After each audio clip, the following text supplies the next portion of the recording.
Alhamdulillahi Rabbil Alamin. Wassalatu wassalamu ala ashrafil mursalin. Sayyidina Muhammadin wa ala alihi wa sahbihi ajma'in.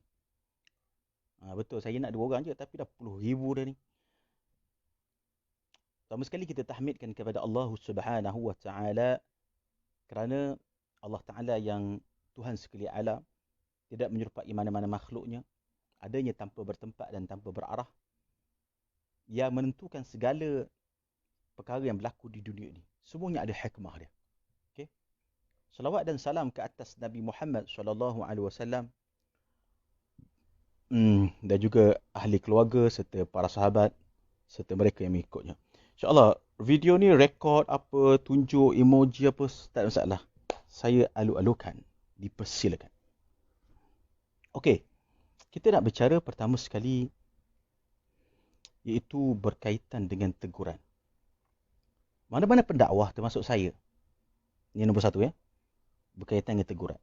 Mana-mana pendakwah, mana-mana ustaz, mana-mana ulama, mana-mana mufti, mana-mana pemimpin, apabila dia ditegur dengan benda yang betul, pertama sekali dia kena terima. Ini nombor 1 kita cakap. Dia kena terima. Macam tuan-tuan tegur saya terima, tak masalah. Tapi saya tegur tuan-tuan, tuan-tuan pun kena terima juga. Itu penting. Sebab apa? Nabi SAW bersabda, ad-dinun nasihah.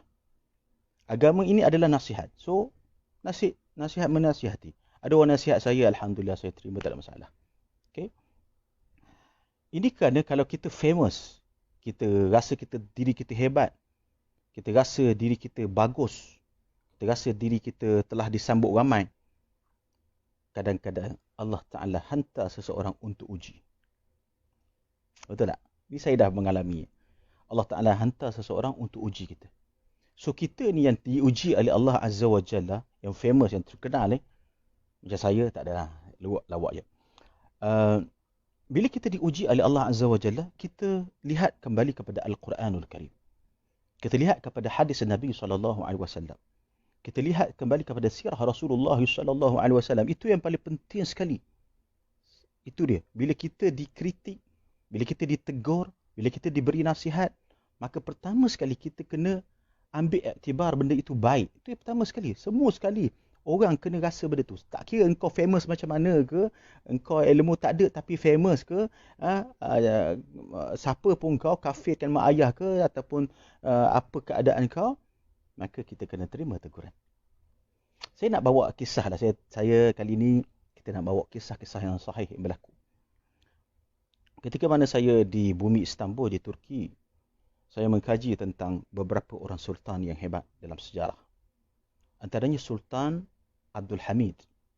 Sultan Abdul Hamid ni, dia ni antara sultan yang sangat tegas dan sangat terkenal lah, sangat hebat. Sultan Abdul Hamid ni, dia ada seorang mufti, Al-Khatib nama mufti tu. Mufti ni telah ditanya oleh seorang pemilik tanah. Pemilik tanah ni kata, bangunan yang dibuat oleh kerajaan Sultan Abdul Hamid, Sultan Abdul Hamid Al-Thani, berada di atas tanah aku. Kemudian dia bawa perkara ini kepada Sultan Abdul Hamid Al-Thani. Maka Sultan Abdul Hamid Al-Thani kata, itu bangunan dia berada di tanah aku. Tegaslah, dia tegaslah. Dia famous, Sultan Abdul Hamid Al-Thani, famous. Terkenal. Tak ada siapa berani boleh mempertikaikan. Dia seorang ulama juga. Dia seorang sultan, dia seorang yang hebat. Kemudian tuan tanah ni pun kembali dan berjumpa dengan Mufti Al-Khatib ini. Mufti Al-Khatib. Lalu menceritakan tentang keadaan. Lalu Mufti Al-Khatib ini menilai dengan baik keadaan tanah tersebut. Dan dia mendapati bahawa tanah itu adalah hak milik orang itu dan bukan hak milik di bawah kerajaan Sultan Abdul Hamid Al-Thani. Lalu apabila ditanya kepada Mufti itu, tanah ini siapa punya? Engkau dah qadakkan, engkau dah hukumkan siapa punya. Bayangkanlah seorang sultan bertanya, tanah tu siapa punya? Sedangkan sultan mengaku itu tanah dia. Apa jawab mufti ini? Dengar jawab orang alim. Dia kata, berdasarkan daripada Al-Quran dan hadis dan amanah yang perlu kita jaga hak orang lain, maka kita kena jaga hak orang lain dengan baik-baik, jaga hak orang lain. Maka kalau aku dapati bahawa tanah ini aku putuskan ianya adalah hak milik orang itu dan bukan hak milik kerajaanmu, wahai Sultan Abdul Hamid. Berani dia cakap begitu di hadapan sultan yang terkenal, yang hebat, yang alim,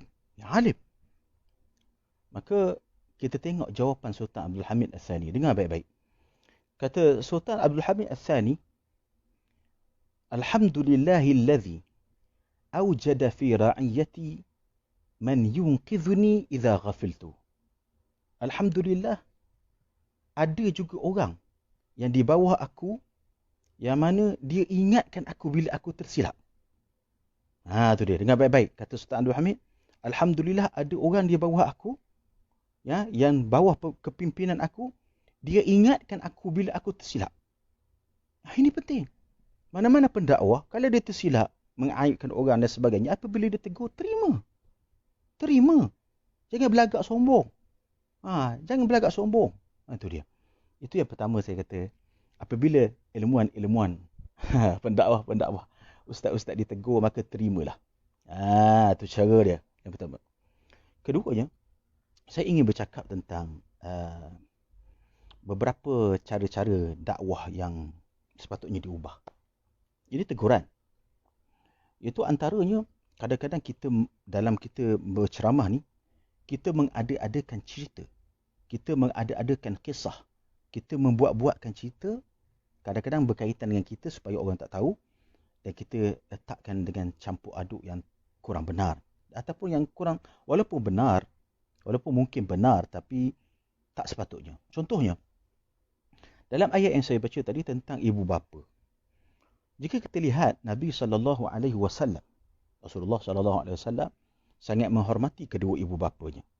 Rasulullah ketika mana umurnya 5 tahun, dibawa oleh ibundanya, Sayyidatuna Aminah, daripada Mekah ke Madinah untuk menziarahi kubur bapanya, iaitu Abdullah.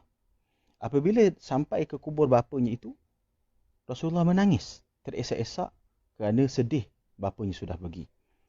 Rasulullah tidak menceritakan benda yang buruk pada ibu bapa dia, tentang ibu bapa dia kepada orang, tak seperti mana sebahagian orang yang menggunakan ini sebagai uslub dakwah, menceritakan keburukan ibu bapa. Jangan cerita keburukan ibu bapa.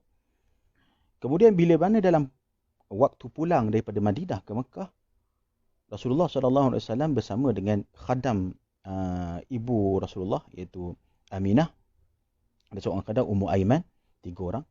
Dalam perjalanan itu, di satu tempat namanya Abwa, tiba-tiba ibu Nabi SAW itu sakit, tumbang, jatuh dan terus meninggal dunia di atas pangkuan anaknya yang mulia itu, iaitu Rasulullah SAW.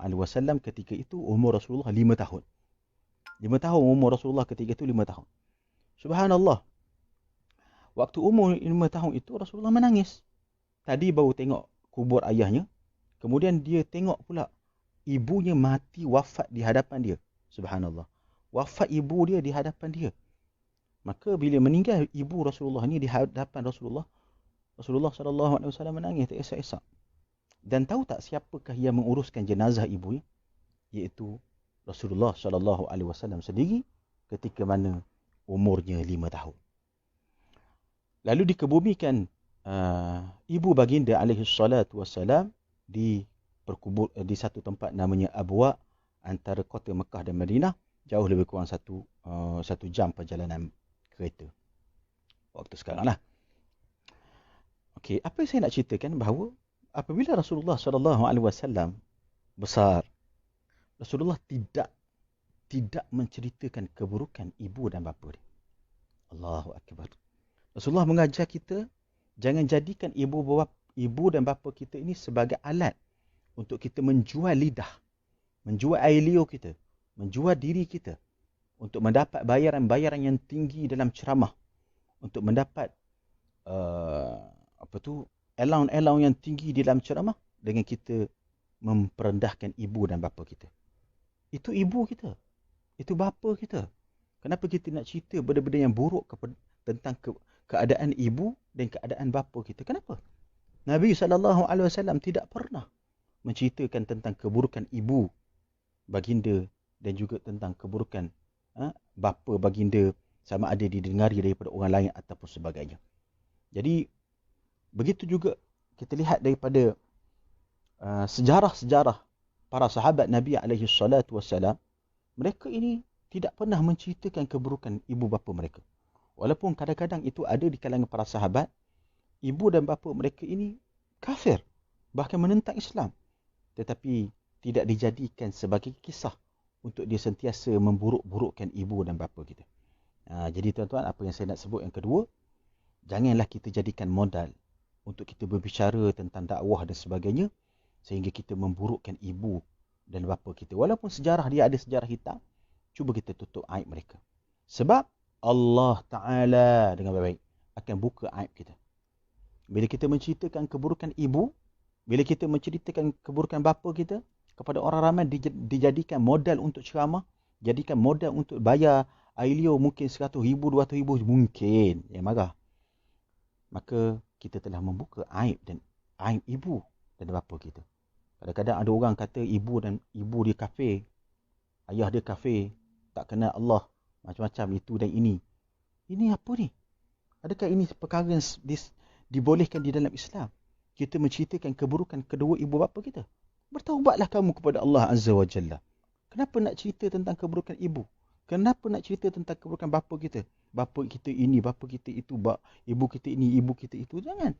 Kita Quran, kita sunnah. Kita Quran, kita sunnah. Sirah Nabi SAW. Itu cara nak bawa orang. Bukan hanya dengan air mata, dengan tangisan, tetapi kena jaga sensitiviti ibu dan bapa kita. Mungkin bila kita dah dewasa, kita pergi keluar kat sana, kita pergi keluar kat sini, kita rasa kita dah alim. Kita rasa kita kopiah dekat kepala ni, kita dah alim dah. Tapi jangan sampai kita memalukan ibu bapa. Ini saya nak cerita. Ini yang kedua, apa yang saya nak sebut, jadilah orang yang tidak menjadikan peristiwa dia dengan ibu, peristiwa dia dengan bapa, sehingga dia memburuk dan mengaibkan ibu, sehingga dia memburuk dan mengaibkan bapa, sampai peringkat kadang-kadang itu mengkafirkan kedua ibu bapa. Ini dilakukan oleh sebahagian golongan Wahabi. Golongan Wahabi sering mengkafirkan kedua ibu bapa atas dasar yang pelbagai. Jadi kita rasa perkara ini perlu diubah. Ini teguran lah. Teguran yang terima. Seperti mana saya sebut pada permulaan tadi, teguran perlu diterima dengan hati yang terbuka. Okey. Itu yang kedua. Dan yang ketiga, kita tengok sikit. Ada soalan tak? Tak ada soalan pun. Apa ni? Balik Malaysia. Saya dah balik dah. Alhamdulillah. Okey. Nanti tulis soalan banyak-banyak. InsyaAllah kita akan jawab. Dan terakhir sekali, saya nak sebut tentang semua pendakwah-pendakwah di Malaysia ini.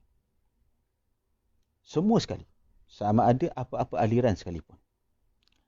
Kembalilah kepada ajaran Ahli Sunnati wal Jamaah. Cukuplah kita mengaibkan orang lain, mengaibkan orang miskin, mengaibkan orang fakir, cukup. Sudah.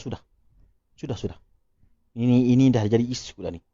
Sudah lah. Mengaibkan orang fakir, miskin dah. Bantu orang memang wajib. Kita bantu, semua bantu. Tapi jangan aibkan orang miskin, sudah. Nabi SAW bersabda, Allahumma ahyini fi zumratil masakin. Ya Allah, hidupkanlah aku di kalangan orang-orang miskin. Tetapi Nabi tidak mengaibkan orang miskin. Ini saya sangat tekan benda ni, kerana saya lihat ramai orang mempergunakan orang miskin dan orang fakir ni untuk fulus. Sebahagian orang di luar sana lah. So, hati-hati. Ya? Dan saya rasa setakat itu saja. Ada apa lagi nak tanya? Dan terakhir sekali lah. Saya nak respon sikit kepada ni respon saya dengan baik-baik. Respon saya kepada Puteri UMNO. Ada Puteri UMNO, dia pihak mereka tadi, daripada mereka lah yang maklumkan bahawa Puteri UMNO ni ada cakap saya gitu-gitu. Saya nak kata sikit pada Puteri UMNO ni, okeylah, terima kasih lah. Cuma Puteri UMNO, cuba tengok cermin diri jugalah. Puteri UMNO cermin diri. Kadang-kadang kita tengok gambar tu nampak ketiak apa benda. Apa cerita ni Puteri UMNO? Kan? Kita sekarang ni pas dengan UMNO dah geng dah. Janganlah memalukan Islam pula. Okey. Kemudian Puteri UMNO, korang adalah puteri-puteri yang bagus. Tengok saya cakap ni. Tengok saya cakap ni. Puteri-puteri yang bagus. Cuma perlu ubah diri sendiri. Tuntut ilmu agama pertama sekali. dengan lebih detail lagi. Aliran ahli sunnah wal jamaah, jangan ambil yang Wahabi tu. Kan dulu yang ada Wahabi dulu kan dah kalah. Habis, runtuh satu UMNO dulu. Sebab ada Wahabi dalam tu. Okay? Belajar ilmu agama beraliran ahli sunnah wal jamaah. Wahai puteri UMNO. Dan puteri UMNO, saya nak pesan juga pada puteri UMNO. Bahawa saya sebenarnya sayang puteri-puteri UMNO ni dan yang orang lain juga. Supaya saya sayang untuk kebaikan. Supaya memahami isu itu lebih cerdik lagi.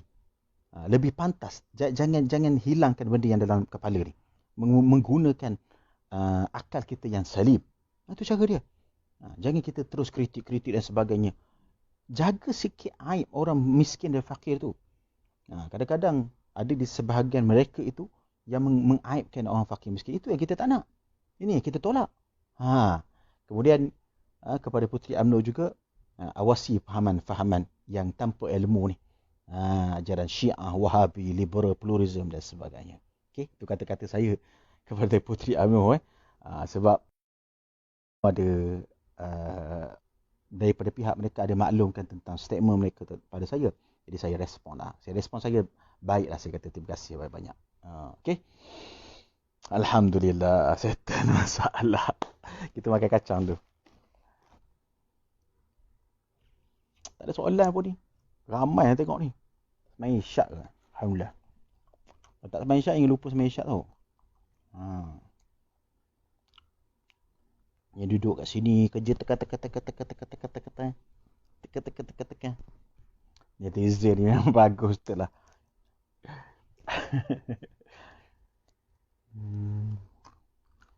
Okay? Ada apa lagi? Okay, itu saja. Makan kacang dulu kata. Okay, lupalah.